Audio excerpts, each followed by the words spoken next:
Alors, nous continuons notre tour du monde, ou plutôt tour du corps des méridiens.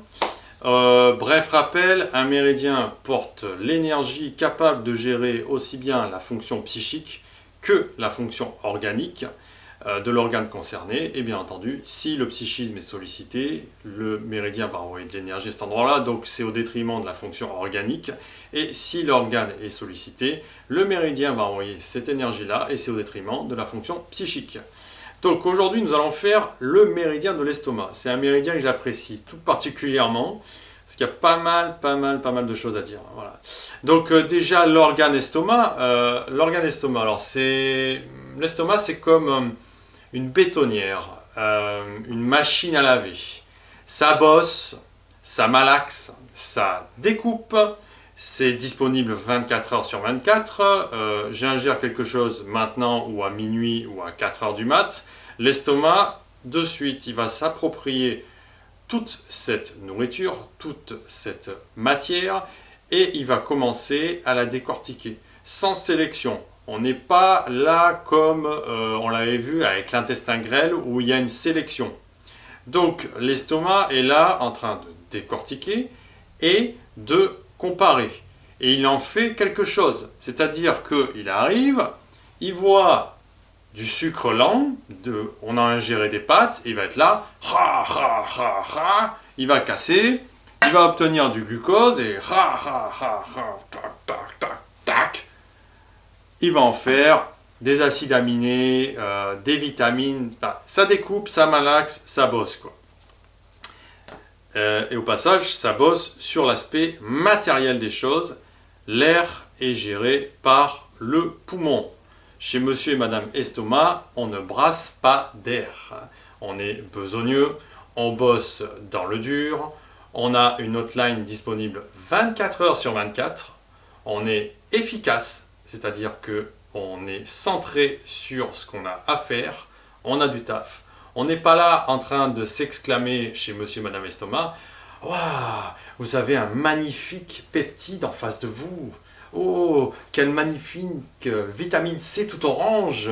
Non, là c'est déjà une perte de temps quoi. Chez monsieur et madame estomac, par exemple, monsieur estomac, lui, il va pas se préoccuper du tuning de sa voiture quoi. Du moment que sa voiture l'amène du point A au point B, quelle que soit la couleur et tout, enfin, le package, tout ça, il s'en fout, Madame estomac, c'est pareil, elle n'est pas très coquette quoi. Si vous lui dites tu devrais mettre des robes, ça te mettrait énormément en valeur. Elle va être là, des robes? Non, moi je ne serais pas efficace avec une robe. Voilà, madame estomac, vous ne la verrez pas en train de faire du shopping pour acheter de la lingerie chez Victoria's Secret. Non, monsieur et madame estomac, chez eux, c'est le slogan, c'est la matière, on maîtrise, on sait ce que c'est et on en fait quelque chose quoi. Voilà. Donc, les médecins chinois se sont dit, comme cet organe estomac a en charge la digestion de la matière, de sa maîtrise sur le plan physique, forcément, sur le plan psy, avec la fonction psychique, le méridien de l'estomac a en charge la digestion de tout ce qui concerne l'aspect matériel des choses, parce qu'encore une fois, on n'est pas dans le poumon. Donc c'est vraiment l'aspect matériel des choses sur le plan psychologique. C'est-à-dire, tout d'abord, par exemple, l'identification. L'estomac est là, il regarde et il dit ok, il y a des sucres lents qui sont en train d'arriver, donc là il va y avoir une livraison de chaînes de sucres lents et donc je vais en faire du glucose quoi. Donc l'identification c'est par exemple, ah ben tiens, ça c'est noir, et c'est aussi une obsidienne. Hein? Ah bah tiens, ça c'est noir aussi, mais c'est une tourmaline. Voilà. Donc l'identification, on en fait souvent dans la journée. Hein. La comparaison aussi. Quel est le poids de cette tourmaline? Quel est le poids de cette obsidienne? La densité, etc. Donc au sens large du terme, identification et comparaison, c'est 10 000 € plus cher, 10 000 € moins cher, etc. Donc, c'est vraiment des choses que l'on utilise énormément de la vie de tous les jours et qu'on sollicite. Et donc, c'est tout ce qui est en charge sur le plan de la réflexion, de la raison, du réalisme, c'est-à-dire du concret. On ne brasse pas d'air, on est vraiment dans le concret. Donc tout ça, c'est l'énergie de l'estomac qui le porte. Donc c'est assez important, surtout dans notre société occidentale. Si encore on était au Tibet en train de méditer en dessous d'un arbre, on ne solliciterait moins cette énergie, quoi. Voilà. Ensuite, au niveau de la comparaison, l'organe a besoin de comparer. L'organe a besoin de dire, ah bah tiens, ça, c'est un protéine, ça, c'est un lipide, etc. Donc, et pour comparer, c'est par rapport à une référence. Il faut une mémoire. Si on compare un protéine à un lipide, on sait ce que c'est que le protéine, le lipide. Donc, l'organe estomac a comme une mémoire, une référence. Sauf que le lendemain, il va oublier ce qu'il avait digéré et fait comme taf. Il est passé à autre chose. Donc les médecins chinois se sont dit, le méridien de l'estomac a en charge la gestion de la mémoire, ce qu'on peut appeler mémoire instantanée. Si je vous dis 2, 4, 6, 8, 9, vous allez être capable de me le répéter tout de suite. Mais peut-être que dans 2-3 minutes, vous allez oublier. Eh bien, parce que c'est le méridien de l'estomac qui gère cette mémoire-là. Quand on retient comme son code secret de carte bleue, et que c'est ancré, et que c'est dans une mémoire profonde, ce n'est pas ce méridien-là. Donc justement, après manger, l'organe estomac va demander énormément d'énergie pour digérer, et il y aura moins d'énergie pour le psychisme. Puisque le psychisme va être là en attente d'une nouvelle fonction, mais s'il y a beaucoup d'énergie dans la digestion, il va avoir moins de capacité. Du coup, c'est normal de se retrouver après manger un bon repas, qu'on a du mal à raisonner et qu'on a du mal à bosser sur les trucs de gestion matérielle, donc les dossiers au boulot, jouer aux échecs par exemple, parce que ça demande du raisonnement, il faut utiliser sa mémoire instantanée. Il vaut mieux aller marcher, quoi. Parce qu'en marchant, on va stimuler le méridien de l'estomac. C'est pour ça qu'on dit qu'il faut faire une promenade digestive. Le méridien de l'estomac est dans l'axe des chevilles. Donc en marchant, on le stimule, quoi. Et inversement, si je sollicite beaucoup mon psychisme, je suis là en train de calculer, de raisonner sur des dossiers au travail et tout, le crédit immobilier, machin, la comptabilité et tout. Donc je demande énormément d'énergie sur le plan psychique. Et du coup, il y a moins d'énergie disponible pour l'organe. La digestion va se faire difficilement. Je ressasse et je rumine sur des problèmes de matière, c'est-à-dire, oh là là, j'ai mon loyer à payer, des trucs comme ça. Forcément, je vais l'avoir sur l'estomac. J'ai moins d'énergie. Et le cas extrême, c'est l'ulcère. L'ulcère est fréquent chez les personnes de type cérébral, notamment dans le monde de l'entreprise, quoi. Les cadres, hauts cadres et tout, qui ont beaucoup de dossiers à gérer, de la gestion à faire, ils vont sursolliciter cette énergie-là, et du coup, il y aura moins d'énergie au niveau organique. Et donc, en fait, voilà, mais encore une fois, c'est sur le plan matériel. Si on réfléchit spirituellement, c'est-à-dire plutôt le céleste, c'est-à-dire l'air, le poumon, on ne va pas avoir d'ulcère. En se demandant, en passant sa journée en disant mais pourquoi le monde va ainsi, quel est le sens de la vie, qu'est-ce que j'ai à donner dans ma vie, à faire durant cette incarnation. Bon, ben ça, on peut ruminer, ressasser ça pendant des heures, il n'y aura pas d'ulcère qui va se déclencher. Il y aura peut-être quelque chose au niveau des poumons, notamment au niveau des pneumonies, ou j'en sais rien, grippe, après il faut voir regarder au niveau du détail, mais ça va pas aller sur l'estomac, parce que c'est pas la même énergie, quoi. Voilà. Mais grâce au progrès de la médecine, on soigne l'ulcère. Et oui, on soigne l'ulcère, donc avec des médocs. Du coup, on enlève le symptôme, plus d'ulcère. C'est pas beau ça? Mais enlever un symptôme, c'est comme supprimer le voyant du tableau de bord de la voiture. Le voyant d'huile s'allume, ou des freins, et on l'enlève. Et on continue à rouler. Donc qu'est-ce qui va se passer? Ben, pour le cas de l'ulcère, comme déjà on n'arrive pas à digérer, il n'y a plus d'énergie au niveau de l'organe, c'est ça qui crée l'ulcère, on sursollicite au niveau du psychisme, et donc après, qu'est-ce qui va se passer? Quand il y a une sursollicitation du niveau du psychisme, il n'y a plus d'énergie du tout, ni du côté de l'organe, ni du côté du psychisme. Là, c'est caput. Et caput, qui dit caput, dit, c'est ce qu'on appelle le burn-out. Et là, le burn-out, quand on y est, quand on est là-dedans, pour recharger les batteries, pour relancer toutes les énergies, parce que l'énergie de l'estomac est en lien avec toutes les autres énergies. Donc pour tout relancer et tout, c'est pas en une semaine, hein. C'est pas en mois, parfois c'est en années. Donc les maux de l'estomac, que ce soit des aigreurs, des crampes, des vomissements, des nausées et donc des ulcères, vont parler forcément d'un stress, d'une tension qui a lieu avec une difficulté à gérer, à s'approprier quelque chose de matériel.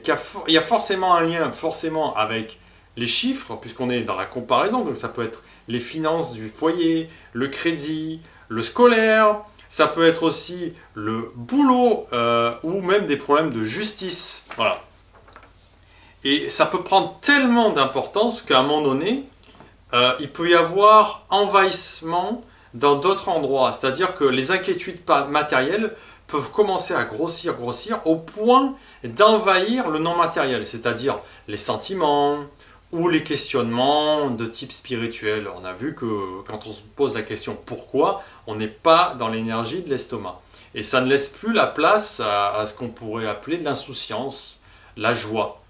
Par exemple, une femme enceinte qui a beaucoup de nausées, si elle va chez un acupuncteur ou un praticien shiatsu, forcément on va faire un lien avec l'estomac, on va faire un lien avec la matière et on va lui demander si en ce moment elle ne vit pas une période, enfin enceinte ou elle vient d'accoucher aussi, hein, possible, elle vit pas une période où elle se préoccupe matériellement des choses, c'est-à-dire je vais avoir un enfant, est-ce que je vais pouvoir arriver à tout gérer, la logistique et tout, machin, voilà. Alors, on ne se préoccupe pas des sentiments, hein, encore une fois. Donc il y a vraiment cette confusion matérielle-non matérielle, et l'estomac, cette énergie-là, elle est tellement importante dans la société qu'elle peut prendre le dessus et envahir d'autres champs. Par exemple, je prends mon exemple. Une fois, j'avais une ex-compagne qui passait son temps souvent à me dire, mais j'étais amoureux, hein, bon, qui passait son temps à me dire, si tu m'aimais, tu ferais ça pour moi. Si tu m'aimais, tu ferais cela aussi. Ou après coup, elle me disait, mais si tu m'avais aimé, fallait faire ça. Ou même j'ai eu droit aussi, fallait faire ça et c'était à toi de deviner. Bon. Et donc moi, amoureux, je faisais beaucoup. Je faisais énormément. J'essayais de faire les choses le mieux possible pour répondre à ses besoins à elle.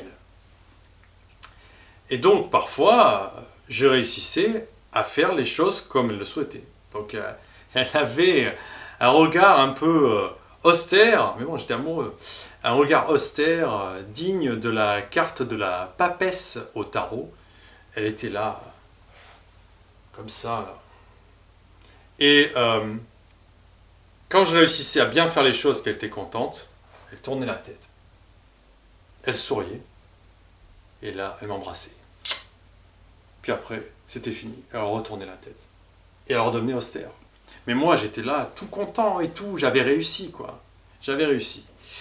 Mais pendant ce temps, mon corps générait des remontées acides. Et oui, si j'avais su. Mon estomac, il ne sait pas gérer les sentiments, quoi. Il y avait une confusion, là. Il y avait une confusion entre l'être et le faire. On n'est pas aimé pour ce que l'on fait pour l'autre. On est aimé pour ce que l'on est. Et l'exemple parfait, c'est un enfant. Un enfant, quand il naît, il ne sait rien faire. Totalement rien faire, il ne sait même pas marcher. Mais on l'aime pour ce qu'il est, quoi. Il est unique. À chacun son caractère. Et effectivement, si on commence à conditionner l'enfant en lui disant fais ça, sois gentil, machin, et tu auras un baiser, ou voilà, forcément, il va y avoir une confusion entre sentiment et faire les choses, quoi. Donc, chaque méridien a son rôle. Chaque méridien a son rôle, à l'image d'une trousse à outils. Un marteau, c'est fait pour planter des clous. Et c'est pas fait pour serrer un boulon, quoi. Donc, d'autres méridiens ont la gestion du ressenti, comme le cœur, le foie, la vésicule biliaire. Et il faut savoir s'appuyer sur une énergie d'un méridien particulier pour avancer dans la vie et faire son taf. Si on commence à s'appuyer majoritairement sur une ou deux énergies, ça va poser des problèmes. Et il va y avoir parfois des incompréhensions. Le truc classique, le stéréotype classique que j'ai vécu, que tout le monde a vécu, une femme arrive et va voir son conjoint, elle le prend par surprise. Elle lui dit, écoute, il faut qu'on parle. L'autre, il va la regarder, il va dire, qu'est-ce qu'il y a? Qu'est-ce que j'ai fait? Et là, elle va commencer un peu à s'énerver, elle va lui dire, mais non, mais t'as rien fait, il faut qu'on parle. Et lui, il va dire, mais qu'est-ce qu'il faut que je fasse? Si j'ai pas fait, qu'est-ce qu'il faut que je fasse? Et là, elle va s'énerver, elle va dire, mais bordel, t'as rien fait, bordel, je veux juste qu'on parle. Donc là, il y a un dialogue de sourds. Lui, il est là, il pense que pour résoudre un problème, il faut faire les choses. Donc il est connecté à son énergie de l'estomac. Et elle a juste besoin, pour résoudre son problème, de ressentir. De mettre des mots sur ce qui la travaille intérieurement, quoi. C'est pas la même énergie, là. Et donc il y a un dialogue de sourds. Voilà. Mais bon, on a tellement conditionné les enfants, notamment les garçons, à ne pas ressentir.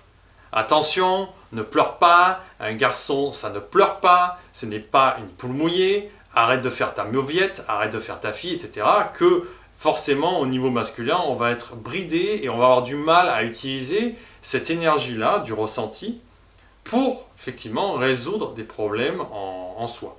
Voilà. Donc, si vous voulez en savoir plus sur ce méridien de l'estomac, je vous conseille Dis-moi où tu as mal, je te dirai pourquoi de mon professeur le lexique, ou bien entendu celui de base. Aussi l'harmonie des énergies au niveau du shiatsu. Et enfin, bon, si par moment vous avez des coups de collier à donner, parce qu'au boulot, là, il y a un truc à avancer et tout machin, ou au foyer, faire à manger et tout, enfin, faut gérer le truc. Vous pouvez chercher sur YouTube, il y a plein de vidéos pour ça, pour stimuler le méridien de l'estomac au point 36, le E36. Mais attention à ne pas en abuser parce que faire ça tous les jours, c'est un peu comme boire du café, du Guronzan, du Red Bull et tout. À un moment donné, on a la facture.